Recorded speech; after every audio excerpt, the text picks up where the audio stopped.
Baik, bismillahirrahmanirrahim. Assalamualaikum warahmatullahi wabarakatuh. Waalaikumsalam warahmatullahi wabarakatuh. Selamat pagi teman-teman semua yang kembali lagi kita di program Ayat Talk ya.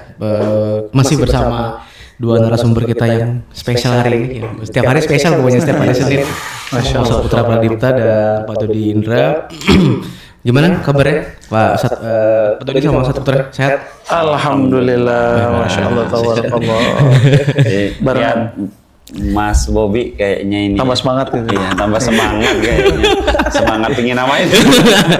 Nah ini kalau Pak Dodi kemarin baru dari luar kota, baru nyampe langsung podcast. Nah hari ini podcast habis itu beliau keluar kota. Jadi kebalik-balik ya, luar biasa ini. Udah kayak Isra Mi'raj ya Sat ya. Diperjalankan terus gitu. Itu nggak tahu apa ya. Itu nggak tahu. Nah pagi hari ini kita mau ngobrolin seputar apa ya? Kalau kemarin kan terakhir kita ngobrolin soal seputar fenomena hijrah ya, karena masih Muharram. Sekarang pun juga masih Muharram. Nah, kita ini mau ngebahas salah satu fenomena atau mungkin di beberapa media sosial yang teman-teman bisa lihat di Instagram dan segala macam. Ada salah satu video yang sudah sempat viral waktu itu ya, sampai sekarang pun juga di beberapa akun-akun medsos nasional lah bahasanya gitu, yang follower lumayan banyak. Itu ada seorang ngeklaimnya marbot atau DKM atau apa gitu, terus dia ngevideo gitu, intinya masjidnya dia di video itu nyampaikan ini masjidnya dikunci dan hanya dibuka untuk kegiatan sholat 5 waktu. Nah mungkin saya ke Ustadz Putra dulu, dan mungkin Pak Dodi sama Ustadz Putra juga. Kayaknya kita di Balikpapan pun juga sepertinya adalah azimnya di Indonesia kayaknya nggak jauh-jauh dari situ gitu. Ini fenomena yang mungkin sebenarnya maksudnya sekarang lagi banyak banget kan gitu, apalagi kalau misalnya malam ba'da Isya, setelah Isya gitu kan, setelah sholat Isya tuh kayaknya ada yang nungguin kita gitu kan ya, kayak udah harus cepet-cepet dimatiin AC, padahal masih ada jamaah, masih ada orang di situ lagi ngaji atau lagi apa, tapi udah sibuk matiin lampu, matiin AC dan segala macam, dan mungkin ya hanya dibuka untuk 5 waktu aja gitu. Nah saya ke Ustadz Putra dulu, mau nanggapin dari sisi sebenarnya masjid itu apakah memang harusnya dibuka untuk 5 waktu saja, karena memang fungsi masjid kan yang lazim kita tahu sebagai tempat ibadahnya kaum muslimin gitu kan, atau ya bisa bebas gitu Ustaz. Monggo Ustaz. Baik, bismillahirrahmanirrahim. Teman-teman dimanapun berada, alhamdulillah jazakumullah khair, Bang Dodi, Bang Bobby dan Ustaz Dodi, alhamdulillah yang pada pagi hari ini kita bisa ngumpul lagi gitu. Siap, ngobrol-ngobrol perkara umat, di Ayat Talk, Masya Allah, tabarakallah. Teman-teman yang dimuliakan Allah Subhanahu Wa Taala, sebenarnya ini nggak jauh-jauh dari peristiwa hijrah juga. Masih nyambung sama hijrah yang kemarin ya. Seperti yang 2 pekan lalu, Ustaz ya. Sepekan lalu. Berkaitan sepekan atau 2 pekan ya. Berkaitan dengan hijrah gitu ya. Ya, betul. Yang dimana kan kemarin proses perjalanan ya. Ya. Nah, yang menarik ini berkaitan dengan tadi yang disampaikan oleh Bang Bobby ya, berkaitan tentang masjid yang dimana sebenarnya setelah Nabi itu sampai di Madinah, itu apa sih yang dilakukan oleh Nabi Shallallahu Alaihi Wasallam terlebih dahulu nih. Nah, jadi kalau kita ini ya, ketika umroh itu kan ada namanya Masjid Quba ya. Masjid Quba itu kan betul. Dia di pinggiran kota Madinah ya. Betul. Maksudnya dia itu akses untuk menuju kota Madinahnya. Oh ini tengah-tengah nih. Tapi ya dia berada ya, kalau di Balikpapan ini mungkin daerah Kilonya lah. Daerah Kilonya. Oke. Jadi pertama kali kemudian sampai di pinggiran kota Madinah itu Nabi SAW nggak kemana-mana dulu, nggak mikir kemana-mana dulu. Dan ini ada kaitannya. Ternyata yang pertama kali beliau bangun adalah masjid. Di daerah Kuba, makanya dikasih nama Masjid Kuba. Masjid Kuba. Pahalanya luar biasa Ustaz ya, sholat di sana itu. Betul. Dan itu pasti jamaah umroh haji itu pasti ke sana. Ya, kalau bukan Masjid Nabawi dulu ya. Iya. Ini berarti masjid yang pertama dibangun sama Nabi berarti ya? Masjid Kuba. Masjid Kuba ya. Jadi pertama Masjid Kuba. Nah, tapi di situ ada ayat Allah Subhanahu Wa Taala yang dimana ketika Nabi itu hendak membangun sebuah masjid, nah orang-orang munafik ya, teman-temannya orang-orang kafir dan lain sebagainya itu buat masjid juga. Buat masjid. Buat masjid juga. Buat masjid, orang Jadi kafir, ceritanya apa namanya buat masjid juga dan ya ceritanya mau nandingin dan Oke. mau ini kepada Nabi gitu kan. Waduh. Jadi mau nandingin apa segala macam, makanya itu disebut dengan Masjid Diror. Nah, tapi sekarang nggak ada Masjid Diror karena udah dihancurkan gitu kan. Oh, gitu. Jadi- Itu kenapa itu Ustaz? Jadi karena Masjid Diror itu dibangun karena ada niat yang terselubung dari orang-orang munafik untuk melemahkan kaum muslimin. Bukan untuk sebagai tempat atau tempat ibadah segala macam. Betul. Nah kan sebenarnya masjid itu kan kalau kita lihat di dalam Al-Qur'an itu kan usisa alat taqwa. Usisa alat taqwa itu masjid itu sebenarnya dibangun atas ketakwaan kepada Allah Subhanahu wa taala. Bukan masjid diroron. Makanya di surah At-Taubah itu ada itu. Tentang masjid diror. Nah, bahkan Allah Subhanahu wa taala mengatakan jangan pernah sholat sama sekali di masjid diror itu. Masjid juga ceritanya tuh. Oh gitu ya. Iya. Jadi ceritanya mereka mau memfasilitasi gitu kan, mau ngajak kaum muslimin juga yang di situ dan lain. Tapi niatnya buruk. Mau mengkotak-kotakkan, mau apa namanya? Mau membuat sebuah jurang antara satu pihak dengan pihak yang lain. Nah, itu disebut dengan masjid diror. Nah, akhirnya kata Allah, jangan pernah sholat di situ selama-lamanya. Nah, jadi akhirnya masjidnya itu dihancurkan ketika itu kan.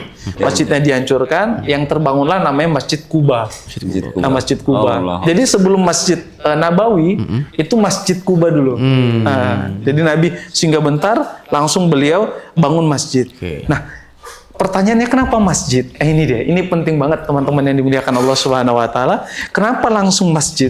Kenapa nggak langsung kantor dulu nih? Markas atau enggak Sekretariat misalnya gitu kan. komando perang gitu Komando misalnya gitu kan karena butuh pasukan segala macam. Mabes ya misalnya gitu. Misalnya. Misalnya. Gitu kan. Ya. Kenapa nggak langsung buat pasar atau dan lain sebagainya? Betul. Kenapa langsung masjid dulu? Ternyata masjid ini kalau kata guru-guru kami adalah titik pusat yang menjiwai ruh kaum muslimin. Ya, makanya di masjid itu kan semuanya boleh dibahas. Kalau ada yang kemudian mengatakan bahwa masjid itu masjid cuma untuk sholat 5 waktu, keliru sekali, salah banget. Berdasarkan tadi cerita tadi ini saya. Betul. Nah, karena orang di zaman sekarang itu kan menganggap bahwa masjid itu sebagai tempat sholat 5 waktu aja. Padahal masjid itu tempat lahirnya peradaban. Masjid itu, jadi kalau ditanya dari mana kemudian kaum muslimin itu lahir peradabannya, apa segala macam gitu kan, sampai meluas sepertiga dunia dikuasai, itu awal muasalnya yaitu masjid.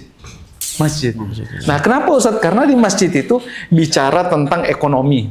Ya, walaupun memang ada etika di masjid, nggak boleh jualan, nggak boleh transaksi, nggak boleh ada transaksi, yang betul, yang nggak dibolehin ya. Iya, transaksi langsung misalnya gitu kan, itu nggak. Nanti ada pembahasannya lagi tuh. Hatta yang remeh-temeh nih, misalnya nih, kita check out di masjid gitu kan, check out di masjid, itu nggak boleh tuh, walaupun lewat aplikasi. Mau beli barang terus check out-nya di masjid tuh berarti nggak boleh. Nggak boleh. Milih-milih gitu. Milih-milih. Kalau misalnya mungkin lihat-lihat, nah tapi nanti belinya di luar, itu boleh. Nah, tapi apa namanya segala macam transaksi muamalah dalam artian muamalah langsung, itu nggak boleh. Tapi berbicara tentang ekonomi boleh. Boleh ya. Bagaimana kebangkitan ekonomi. Nah, termasuk rapat-rapat perang, pasukan itu di masjid. Di masjid. Berarti nyusun strategi perang dulu zaman Nabi di masjid ya? Semuanya di masjid. Bukan di markas pasukan atau apa gitu. Betul. Kenapa kemudian di masjid? Masjid itu kan dari kata sajadah, yasjudu artinya sujud. Nah, kenapa masjid itu dari kata sajadah yasjudu atau maksud dan hikmahnya itu apa? Ternyata ketika kita di masjid ini, Allah Subhanahu wa taala mengharapkan dan memerintahkan kita sebagai hambanya untuk mensujudkan segala hal. Jadi kita ngomongin ekonomi harus sujud kepada Allah ekonominya. Harus melandaskan ketakwaan. Jangan ada riba apa, nanti kan ada kaitannya semua nih. Kan gitu. Paham. Ngomongin tentang pasukan gitu kan, harus kemudian pasukan ini landasannya takwa kepada Allah Subhanahu wa taala. Makanya sujud. Karena di masjid ini ego kita disujudkan, ketamakan kita disujudkan, ambisi kita disujudkan. Hatta semuanya saja orang yang masuk ke dalam situ itu kan harus sujud kepada Allah kan gitu. Mau antum itu presiden, panglima perang, sampai ke orang, mohon maaf, rakyat jelata sekalipun, itu kan sama-sama. Apalagi kalau misalnya sholat itu yang di soft pertama itu kan orang yang pertama datang tuh. Betul. Mau antum itu pangkatnya apa segala macam Siapa yang datang? Iya, yang duluan ya. Benar. seperti itu. Dan posisinya sama. Posisinya sama-sama menaruh jidat. Kenapa Ustadz kemudian salah satu hikmah dari adanya sujud ini, selain daripada bahasan syariat, fikih dan lain sebagainya, ternyata hikmahnya luar biasa, Ustadz. Kenapa kemudian masjid tempat makan lis sujud? Jadi masjid itu kan makan lis sujud, tempat sujud. Nah, sujud itu kan posisinya kepala ditaruh atau menyentuh dengan Tanah. lantai atau tanah, bahasanya gitu kan. Kenapa seperti itu? Jadi seakan-akan Allah Subhanahu wa taala mengingatkan kita hambanya ini untuk kemudian, kan kalau zaman sekarang ini kan orang mau glowing atau mau apa skincarean itu kan wajah ya. Ya, Nggak wajah. ada skincarean tangan satu ya. Ya. Ya, mungkin ada lah kalau Ya, perempuan apa tapi segala yang paling macam. utama wajah biasanya, Yang ya. paling utama kan wajah. Wajah. nih. Nah, organ atau bagian tubuh yang paling utama dan yang paling dimuliakan orang, Wajah, gitu ya. kan? Wajah. Wajah, ya. Nah, kenapa kemudian wajahlah yang ditaruh pertama kali maksudnya bawah. paling bawah. Kalau kita lihat posisinya, Zat, orang sholat itu kan, mohon maaf, kayak gini, kepala sama, mohon maaf Bang ya, kepala sama bagian belakang. Ini yang mana yang lebih tinggi? Ya bagian belakang. Bagian tinggi, belakang, ya. mohon maaf. Bagian belakang kita kan, Ya kan, bokong kita. ya bokongnya di atas kan, Nah, iya. Nah, kepala kita atau wajah yang kita mulia-muliakan gitu kan, kita pakein skincare Iya. biar cantik, biar ganteng, Betul. biar apa, biar glowing. Dia ngelihat senang ya, Bobi. Iya. Kayak Bang Bobi. Bang Bobi, makanya kita kalau ngeliat tuh Senang. selalu semangat saatnya. Skincare-nya tebal. Masya Allah. Tuh. Nah, jadi bagian tubuh yang kemudian kita sayang-sayangi, kita jadikan bahan membuat orang tertarik dan lain sebagainya, itu posisinya mohon maaf, itu ditaruh di bawah lebih rendah daripada mohon maaf bokong kita. Iya. Nah, posisi sujud kan gitu, Ustaz. Mohon maaf. Ini bagian belakang ini, ya mohon maaf, tempat orang buang air, apa segala macam. Bukan kemudian Allah ingin merendahkan kita hambanya, tapi Allah Subhanahu wa taala ingin kemudian sama-sama merendahkan diri kita dalam artian hati kita, agar senantiasa orang yang direndahkan, maksudnya merendahkan dirinya di hadapan Allah, akan Allah angkat derajatnya. Gitu. Jadi filosofinya kenapa kemudian masjid duluan yang dibangun setelah hijrah itu, agar kemudian ada tempat yang dimana betul-betul memasrahkan segala sesuatu kepada Allah. Misalnya nih Bang, orang dikeroyok, orang dikeroyok. Umumnya orang dikeroyok itu dia ngapain tuh? Pasti kayak gini tuh. Iya. Nah, kan biasa gitu saja. Nah, paling Nutupin mukanya. Nutupin muka. bener. nutupin muka. Kepala, Bahkan kayak. dia Iya. sangat beragam. Bahkan dia sampai sujud kan. Iya. Ternyata ketika dia kayak gitu itu ada rasa aman. Oh. Nah, orang ketika misalnya dikeroyok nih, pasti dia posisinya kayak sujud, baru kayak Iya. gini kan. Kenapa? Ada rasa aman. Sama kayak kita ketika sholat. Kenapa kemudian sujud itu kayak enak banget? Karena di situ titik yang dimana Allah Subhanahu wa taala memberikan rasa aman paling bagus tuh. Itu dia. Makanya sujud itu bukan menghinakan hamba. Iya. Tapi sujud itu kemudian menjadi wasilah, malah Allah Subhanahu wa taala angkat derajat. Kalau segala sesuatunya sudah dimulai dari sujud, dalam artian ekonomi dimulai dari sujud, usaha dimulai dari sujud, Betul. pasukan dimulai dari sujud, maka seakan-akan segala sesuatunya dipasrahkan kepada Allah Subhanahu wa taala, ikhtiarnya kita dapat, tawakalnya nggak apalagi kan gitu.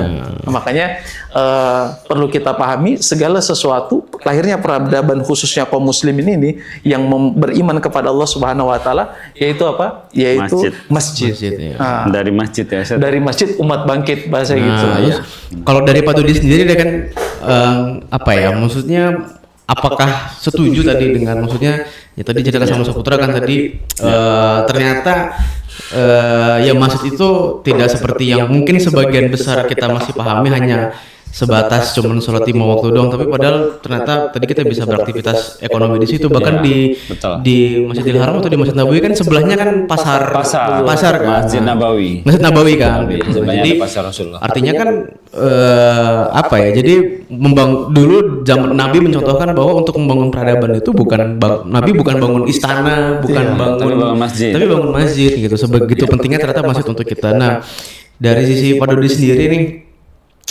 ngelihat masjid itu apakah hanya sebagai tempat untuk sholat mencari ketenangan saja atau lebih dari itu, Pak? Oke. Jadi bismillahirrahmanirrahim. Assalamualaikum warahmatullahi wabarakatuh. Waalaikumsalam. Masjid itu benar sih tadi kata Ustadz Putra. Jadi lahirnya peradaban itu memang dimulainya dari kemasjidan. Jadi Rasulullah itu hijrah dari Mekah ke Madinah, yang tadi Ustaz Putra bilang, dalam perjalanan beliau membuat masjid pertama yang dibuat tuh Masjid Quba. Masjid Quba. Setelah itu Masjid Nabawi. Masjid Nabawi. Nah memang pusat peradaban itu ada di Masjid Nabawi pada saat itu. Sampai-sampai Rasulullah itu ada pasar di samping Masjid Nabawi, itu ada pasar Yahudi. Itu ada pasar Yahudi yang memang ramai banget. Nah, Rasulullah bikin tuh pasar di sebelahnya. Itu samping masjid. Pasar sebelahnya. Tujuan utamanya ya nggak lain bahwa untuk mensiarkan Islam. Bahwa kalau dalam ekonomi atau dalam sistem Islam tuh kayak gini loh cara bermuamalah yang benar. Nah itu pun kenapa nggak dibikinnya juga jauh? Iya, kenapa di samping masjid gitu? Samping masjid ya. Pertama memang sekali karena kebetulan juga ada apa namanya pasar Yahudi di situ, mungkin bisa untuk menandingi lah gitu. Menandingin dan tempat berkumpulnya orang. Pasar kan memang. Iya, tempat berkumpulnya umat lah. Jadi masjid itu didirikan untuk tempat berkumpulnya umat, tempat berkumpulnya terutama umat Muslim. Bahkan kayak kita lihat di Masjid Istiqlal itu, Ustaz. Betul. Itu yang mendatangi. Sekarang juga Masjid Nabawi juga itu saya pernah lihat ada bule itu datangin. Ada bule. Iya ada, tapi mereka disuruh pakai kerudung, menutup aurat lah. Nah itu masjid itu memang dibuka 24 jam. Tujuan utamanya adalah di situ untuk menaungi semua orang gitu. Maksudnya siapapun boleh datang ke situ yang tadinya mungkin gundah gulana gelisah kayak Bang Bobi kan hilang harapan. Bang Bobi suka curhat, saya tuh ngadunya di masjid. Nah ya ini hasilnya. Makanya berkilau meskipun nggak pakai skincare. Iya, Masya Allah tuh. Nah tadi agak sedikit ini Anda mau ini kan kalau orang apa namanya orang digebukin tuh kan itu mukanya kan. Bang Bobi dibuka mukanya. Anu coba jangan dibuka, ditutup gitu. Jadi merona ya. Jadi masjid itu memang tempat berkumpulnya umat di situ, dan di situ kegiatan ekonomi yang nggak boleh tuh itu ya tadi transaksi dalam masjidnya bawahin ya. Nggak boleh ada transaksi di masjid itu nggak boleh. Tapi untuk membahas tentang perekonomian, sosial, politik, budaya semuanya Ustaz ya. Di situ boleh. Boleh kan ya. Boleh. Karena apa? Di masjid itu memang orang lebih nyaman sih sebenarnya berkumpul. Berkumpul tuh lebih nyaman. Sekaligus kalau misalnya kita pas gini Ustaz ya, kayak kita tuh meeting atau rapat itu, kenapa lebih senang dekat-dekat masjid atau di sekitar masjid atau bahkan di masjid pun. Bahkan itu kenapa pada saat kita pas ajar kan kita bisa break. Bisa lebih apa namanya, beda ya namanya ajar di masjid ya gitu ya. Malu juga kita nggak sholat di masa orang lagi sholat kita rapat gitu. Kita rapat gitu kan. Paling nggak sebagai pengingat juga. Itu salah satu nilai ininya. Nah memang ya untuk pengingat kita, terus untuk makin dekat dengan Allah juga Subhanahu wa taala. Kalau kita mau buat maksiat pun juga di dalam masjid itu kan misalnya pada saat meeting kan ada aja itu yang mungkin berpikiran buruk, ide-ide yang buruk gitu ya. Buruk dan sebagainya. Nah, itu bisa tercounter. Nah, kenapa masjid itu bukan hanya dipergunakan untuk sholat 5 waktu? Saya sepakat emang karena kalau cuma sholat 5 waktu, mubazir Ustaz. Betul. Mubazir banget. Betul. Mubazir dan masjid itu bukan solusi jadinya. Bukan solusi untuk ya orang kan mau ketenangan nanti malah perginya ke diskotik. Ya kan Ustaz. Gimana dia mau ke masjid? Ditutup Ustaz. Ditutup gini kan yang buka diskotik. Yang buka diskotik. Udahlah ke saya ke diskotik aja. Saya minum di situ apa gitu. Iya. Karena orang tua butuh ketenangan, mengadunya kemana ke Allah. Kenapa? Saya bilang, kenapa kamu nggak di rumah? Beda masjid sama di rumah. Beda feel-nya, beda. Betul, beda. Walaupun di rumah juga ada ada bagian musolanya gitu juga tetap beda memang. Dan kenapa kita itu terutama laki-laki itu diwajibkan sholat ke masjid? Ya karena kita diajak berkumpul. Ya. Diajak berkumpul, jangan sampai terpecah-pecah. Masing-masing gitu loh, ibadah juga masing-masing. Sekaligus juga ya memperbaiki kualitas ibadah kita. Gitu. Berbeda kalau sama di rumah. Di rumah ya paling ada kajian. Kita paling dengar ya kalau sekarang ada HP ya, alhamdulillah dengan HP. Tapi kan berbeda sekali kualitasnya pada saat kita ke masjid. Nah, memang dimintalah kita berkumpul di masjid. Tapi bukan hanya untuk sholat 5 waktu. Sholat 5 waktu azan memang panggilan buat semua orang pergi ke masjid. Tapi bukan hanya sekedar pergi ke masjid langsung pulang, enggak. Tapi kalian mau apapun juga setelah itu lakukan di masjid ya is okay. Gitu. Nah itu kalau dari saya pribadi, apalagi kita ini kan juga di banyak yang support ke masjid-masjid, support ke sosial dakwah. Betul. Itu yang ke masjid dan Ustaz. Termasuk yang baru-baru ini juga kita lagi programkan untuk bikin masjid dan alhamdulillah udah berdiri di Masjid Aba ya Ustaz ya. Masjid Abdurrahman bin Auf, Masjid Abdurrahman bin Auf yang kita peruntukkan untuk 24 jam Ustaz. 24 jam. Ya, 24 jam untuk solusi umat. Betul. Jadi contoh-contoh kecil ya, kayak misalnya ada orang lagi safar. Lagi safar, dia tidak memungkinkan untuk nyewa hotel atau penginapan. Lelah apa segala macam. Iya. Monggo silakan datang. Kita sediakan. Ini rumah Allah, kamu boleh nginap di rumah Allah. Ya. Rumah Allah itu bukan rumah bukan rumah DKM, bukan rumah DKM, bukan rumah pribadi, rumah Allah. Bukan aset sendiri. Bukan aset sendiri. Namanya Allah itu kan, Allah itu ngawasin kita 24 jam tanpa tidur. Allah itu buka juga rumahnya 24 jam. Kenapa kita yang tutup? Kenapa kita yang tutup? Kan aneh gitu loh. Logikanya gini. Allah itu kan mengawasi kita 24 jam ya. Terus rumahnya tuh pasti dibukanya 24 jam. Nah kita ini ucuk-ucuk merasa sebagai pemilik nutup dengan alasan ya kalau tidur nanti kotor atau ada yang maling. Nah, kalau memang alasan seperti itu gampang, solusinya bukan ditutup Ustaz. Iya. Tapi dimakmurkan. Dimakmurkan itu misalnya ada marbotnya yang memang bisa shift malam gitu kan sambil jaga itu untuk ya kalau ada yang ada musafir, ada yang membutuhkan, dia nggak bisa tidur. Dapat tidur di jalan kasihan kan orang. Yang mending lari ke rumah Allah. Tidurlah di situ. Nanti kita sediakan kalau takut ileran gitu. Bang Obi nggak pernah ingat nih? Nggak tahu ya kalau bangun sih nggak sih. Cuma kalau itu kan kita nggak sadar. Nggak ileran gitu kan. Atau kalau lagi ngorok ditutup aja jadinya gitu. Atau dibikinkan atau pakai mic ditempelkan gitu. Biar dia dengar sendiri bertoa aja di telinga. Saya juga gitu, Ustaz. Masya Allah. Ide kayak gini. Ini bagus ya. Jadi, seperti itu disediakan tempat tidur. Terus kalau dia lagi lapar, kita sediakan makanan. Iya, sediakan makanan. Pelayanan umat lah. Pelayanan umat. Dan memang pelayanan umat itu, ya Allah itu melayani juga hambanya. Dan Allah itu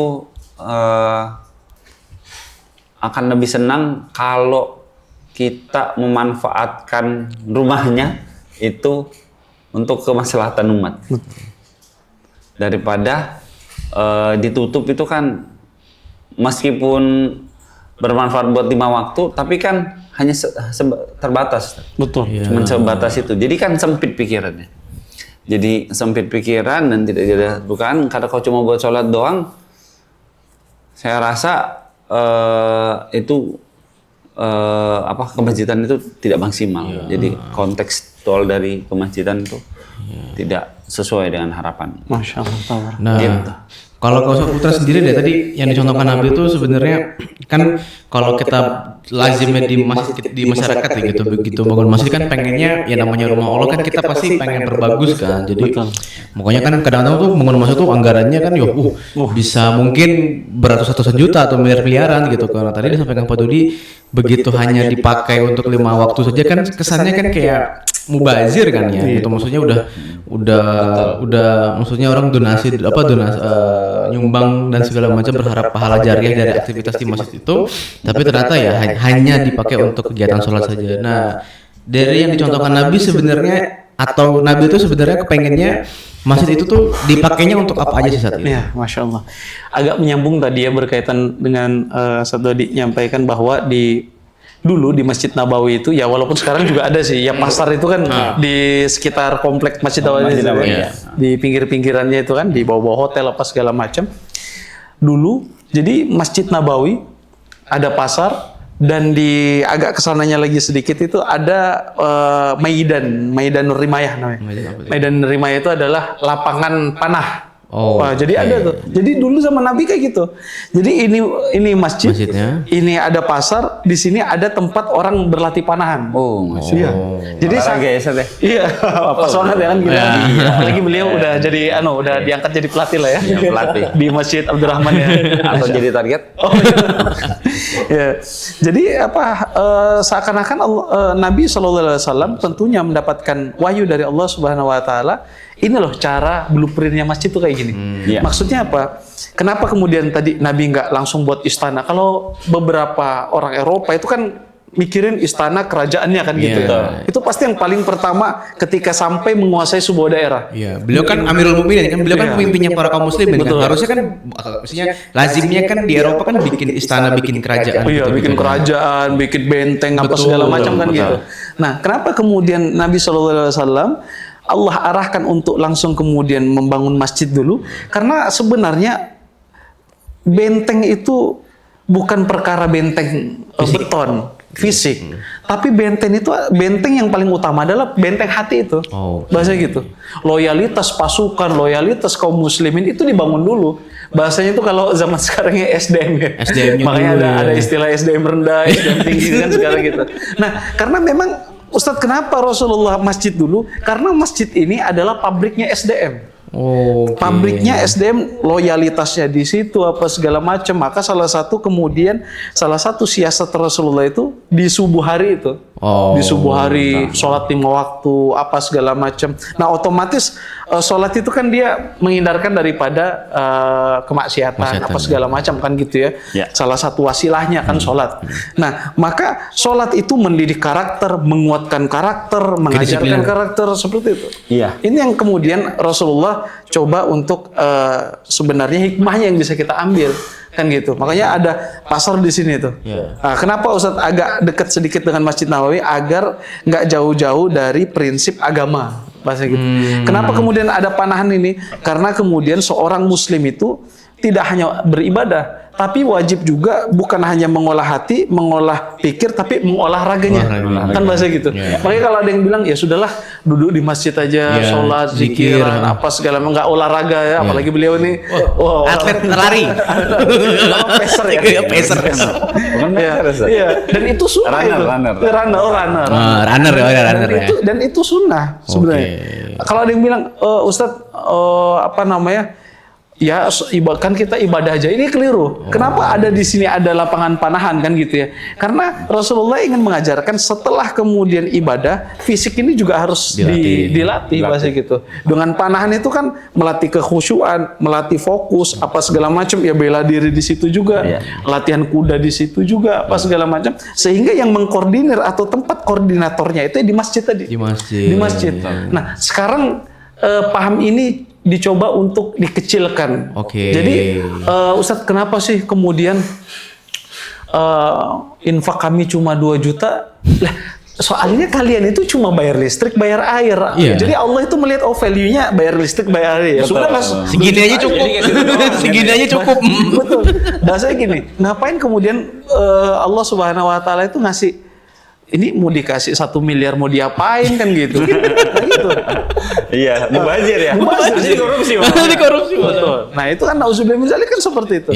Nah, kemudian kenapa itu masjidnya kan ada yang ngeluh tuh, Ustadz, maaf kita nggak bisa bikin banyak program gitu kan.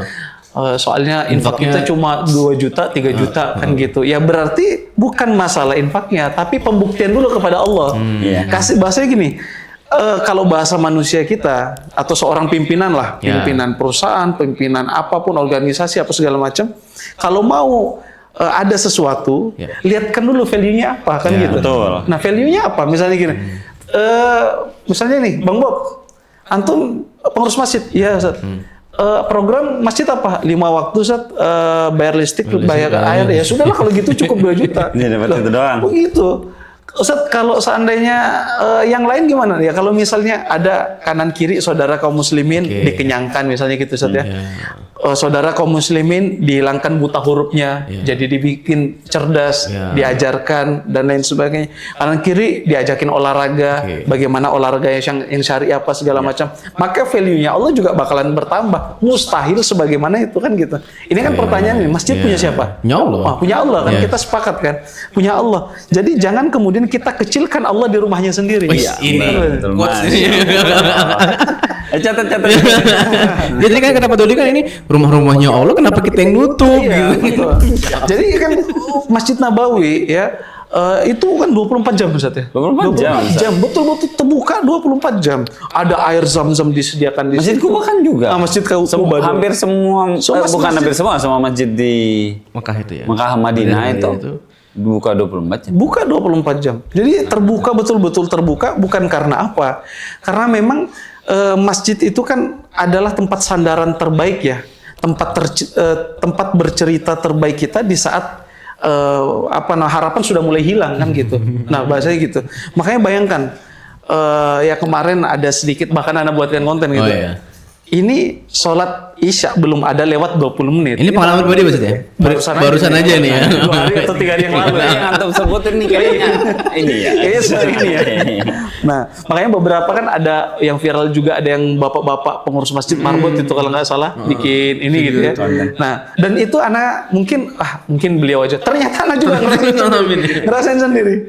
Bayangkan lagi ngaji kan gitu. Ini Pada sholat Isya. Memang anak programkan biar kalau misalnya dinanti-nanti kan nantilah sampai rumah ya susah. Jadi malas gitu. Jadi malas. Jadi anak tetap maksain habis sholat zikir nggak sholat ba'diyah atau qobliyah dulu, nggak sholat ba'diyah dulu. Jadi langsung ngaji bentar, 2 lembar aja. Maksudnya kan jadi teman-teman biar mudah 2 lembar per waktu sholat, nanti kan jadi 10 lembar ya, dikali 5 ya, 1 juz. Nah, sisa 1 halaman nih, sisa 1 halaman. Pintu udah dikunci, pintu udah ditutup. AC udah dikunci, dimatiin, ya udah paham. Baru ini kalau ada kunci itu kunci barcode-nya inisialnya BOB. Marbotnya beliau dong. Nah, kunci udah mulai kencreng-kencrengin ya. Iya. Jadi anak bahasanya kan kita juga belajar psikologi gitu, paham lah ya. Udah kayak gitu itu kode benar, kode alam. Jadi kalau misalnya termasuk antum kalau di warung Bang, gitu kan, apalagi cuma mesen 1 gelas gitu, kopi doang itu gitu. sama dengar piring pecah tang, nah itu udah minggir sudah. Pisang gorengnya 1 lagi. Akhirnya ketika sisa 1 halaman nih, sereng kuncinya tuh udah kayak gini gitu, udah dimulai diputar-putar, udah nggak mempan, udah sisa tanggung kan gitu. ya, sisa setengah halaman, langsung Pak keluar dulu Pak ya, soalnya mau dikunci masjidnya. Nah jadi ya mau dikunci, jadi jadi nggak ada kata mohon maaf Pak, mohon maaf, ini karena saya juga mau pulang misalnya kayak gitu masih mending ya. Ini nggak, wallahi, jadi betul-betul Pak keluar soalnya sudah mau dikunci. Jadi kan, ini sedangkan coba dibayangkan nih, ada anak muda barangkali dia luntang-lantung apa segala macam kan gitu. Ada permasalahan, ketika dia lihat cahaya masjid, ada gitu. muncul, ini ke masjid aja lah. Biar tenang gitu. Barangkali saya sudah terlalu jauh dari Allah kan gitu ya. Udah kembali ke masjid, bahasa gitu kan.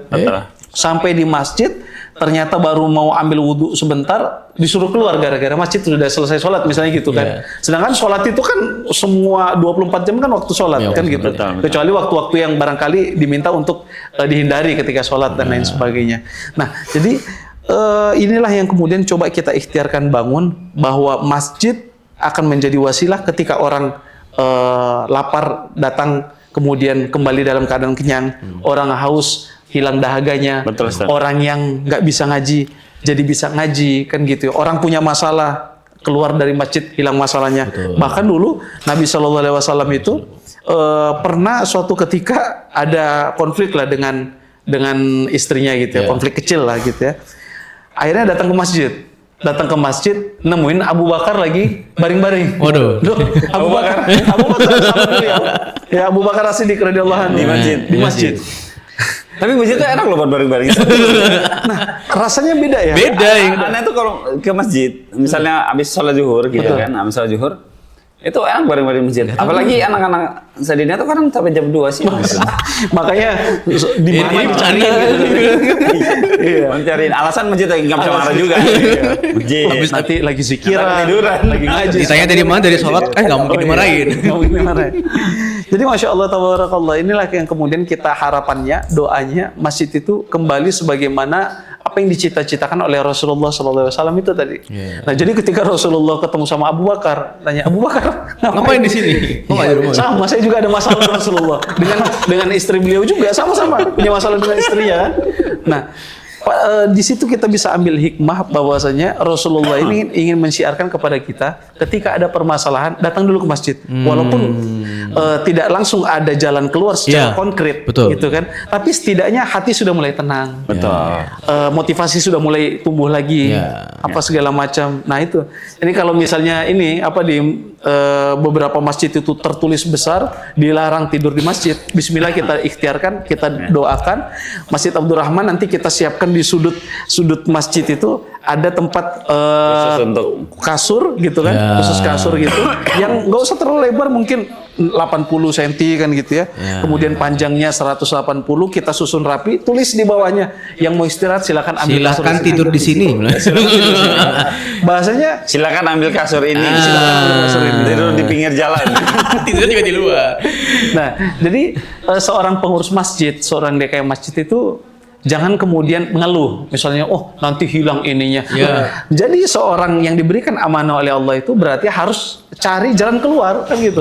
Loh, antum ngapain mau jadi pengurus masjid kalau seandainya nggak produktif misalnya gitu. Nah, jadi produktifnya gimana? Ya Bismillah. Kalau seandainya takut ini hilang, berarti kita coba hire orang-orang tempatan yang lokal situ jadi wakar kah gitu kan, menjaga kan gitu, daripada mereka apa namanya begadangnya yang nggak bermanfaat, begadangnya di depan masjid, misalnya gitu.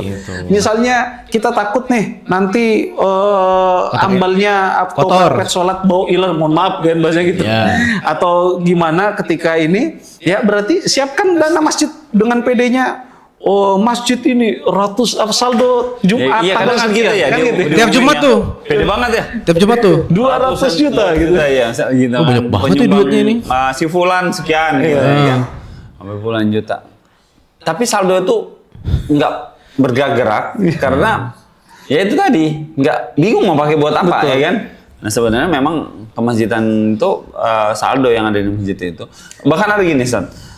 Saya punya guru gitu, Ustaz. Masjidnya itu saldonya selalu dihabiskan, dinolkan. Masya Allah, tabarakallah. Tapi tahun-tahun berikutnya bahkan dia lebih growth lagi, Ustaz. Masya Allah. Kenapa? Karena konsep apa namanya yang kita terima itu, apapun rezeki yang kita terima atau di dalam masjid itu misalnya diterima sekian puluh juta atau sekian ratus juta.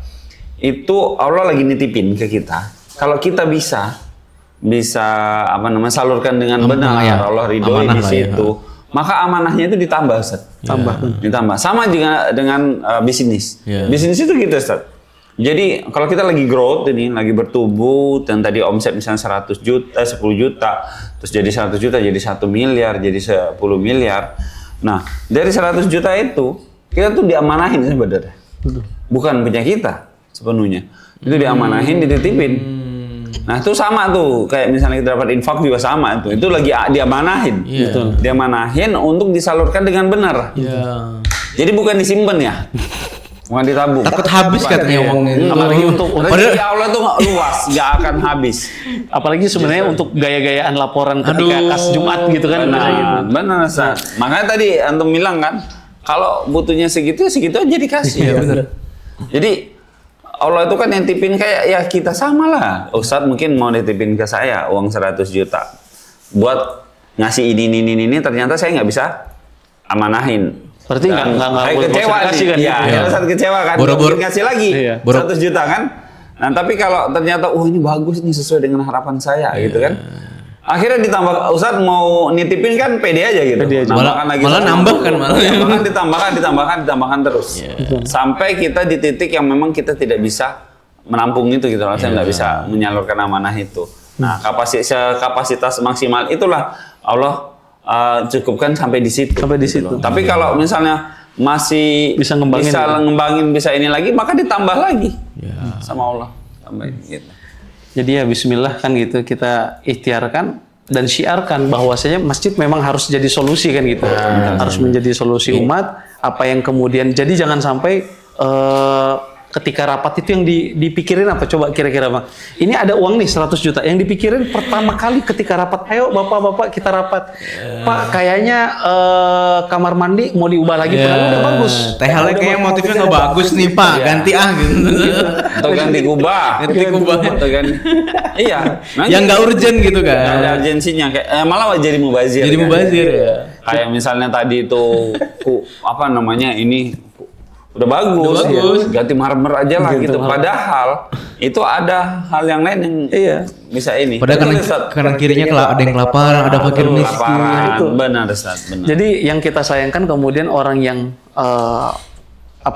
bisa jadi dia seorang takmir atau pingin jadi takmir gitu kan, yang nggak paham tentang bagaimana kemasjidan apa segala macam tata cara mengelola masjid. Jadi itu masjid hanya seputar bangunan fisik saja, tapi nggak berputar berkaitan dengan program kemaslahatan umat kan itu. Jadi pokoknya rapatnya berkaitan dengan bangun ini. Kita bangun apa lagi nih? Ya. Gitu. Iya. Jadi pikirannya hanya di situ. Nah ini kita harapkan masjid itu bukan hanya sebatas bangunan, tapi kebermanfaatan ke umat itu kan. Betul. Jadi, Nah, terakhir nih sebagai langkah konkret kita setelah tadi kan kita udah masalah dan segala macam ini kita udah bahas lah gitu, juga apa yang contohkan Nabi juga kita udah tadi udah di sama Putra kan kita lagi Pak Dodi lagi bangun juga namanya Masjid Abdurrahman bin Auf. Ini masjidnya akan seperti apa nih Pak konsepnya? Apakah sama juga nih cuma 5 waktu doang dibukanya? habis itu dikunci. Habis itu dikunci lagi gitu kan ya. Kamar mandi dikunci. Kamar mandi dikunci. Ini gimana untuk menjawab permasalahan yang ada ini Pak? Di konsep Masjid Abdurrahman bin Auf ini. Ya, jadi memang seperti tadi yang saya sampaikan di awal kan, sebenarnya masjid itu tidak boleh hanya sebatas untuk sholat ngaji zakat puasa aja. Betul. Itu karena biasanya yang paling banyak kan selesai sholat isya udah dikunci, ditutup dengan alasan ya takut kehilangan, terus kotor dan sebagainya. Nah, jadi kita akan bikin masjid juga, dan mungkin ada beberapa juga masjid-masjid lain yang mengikuti yang di Masjid Abdurrahman bin Auf yang lagi kita bikin ini Ustaz. Itu insya Allah tidak akan ada lagi pengalaman-pengalaman buruk terhadap jamaah yang ingin mendekatkan diri dengan Allah meskipun dalam kondisional tidak sholat 5 waktu atau sudah di luar sholat 5 waktu. Itu mereka bisa semua datang, termasuk kita akan programkan itu malah kalau bisa yang lapar-lapar tuh makan di sana. Betul. Jadi kalau bisa nggak ada lagi orang-orang sekitar yang kelaparan. Jadi diprogramkan untuk makan sehari 3 kali. Ini lagi kita coba susun gitu.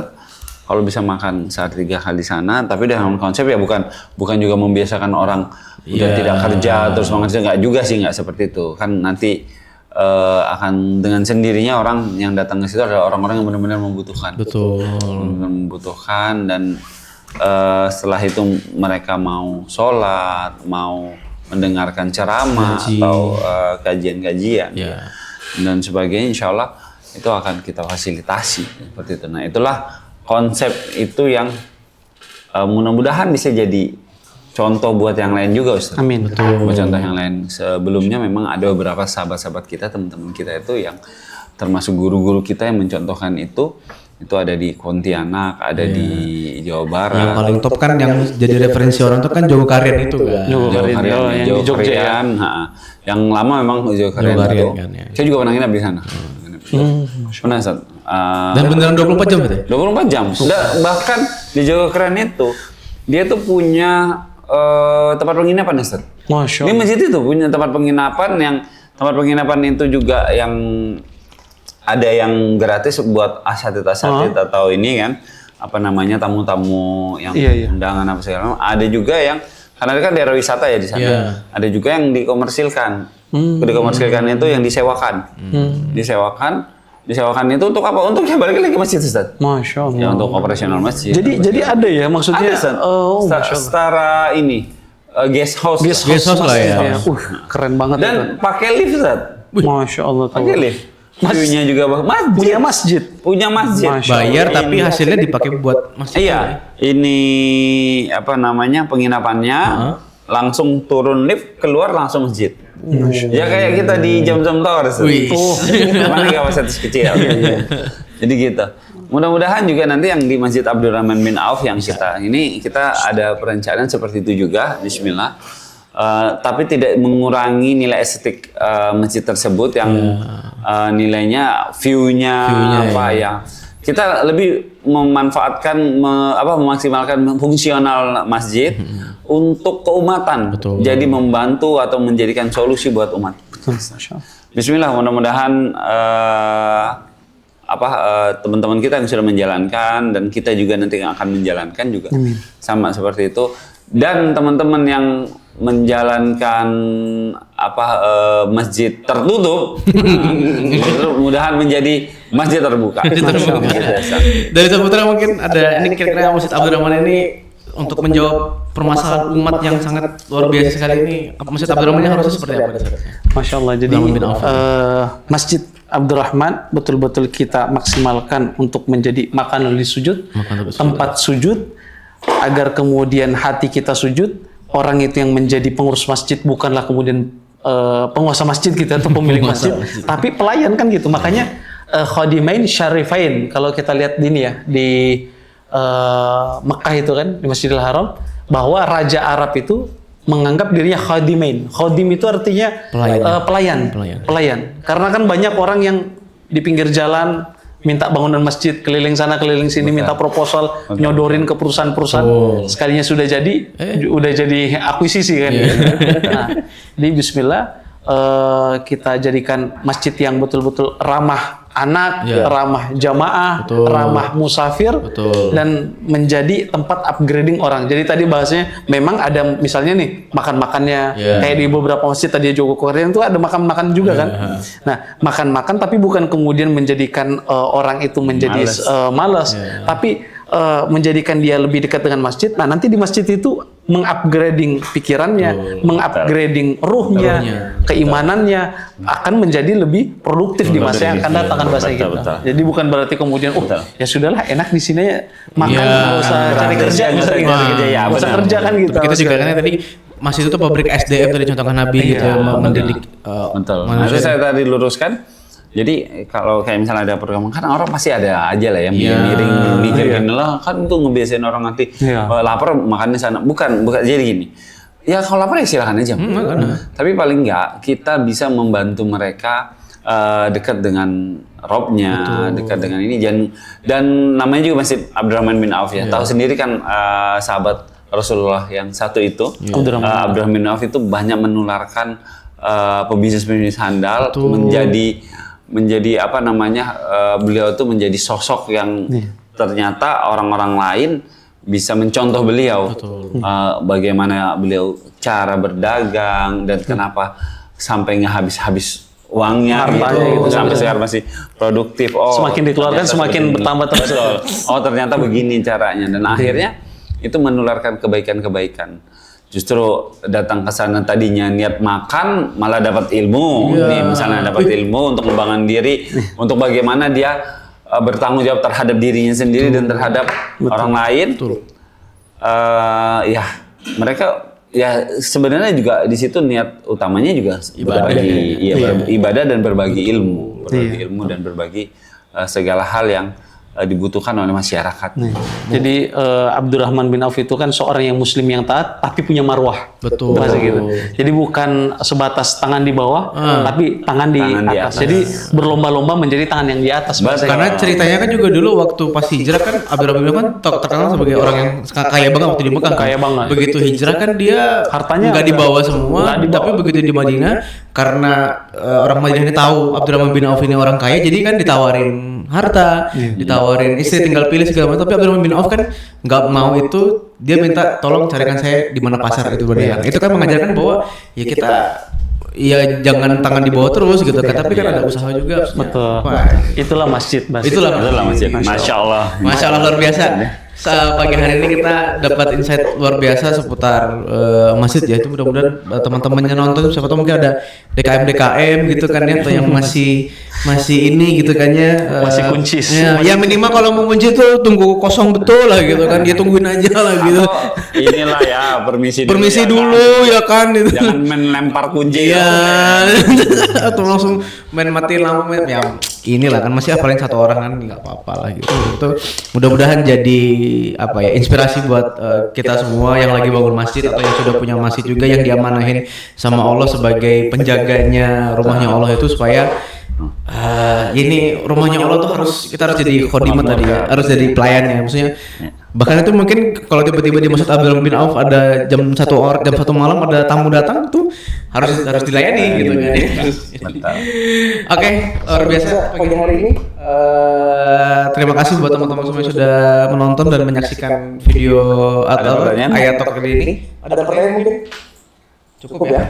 Cukup, oke, cukup. Terima kasih buat Pak Dodi sama Ustadz Putra atas waktunya pagi hari ini. Insya Allah kita ketemu lagi di Ayat Talks di episode selanjutnya.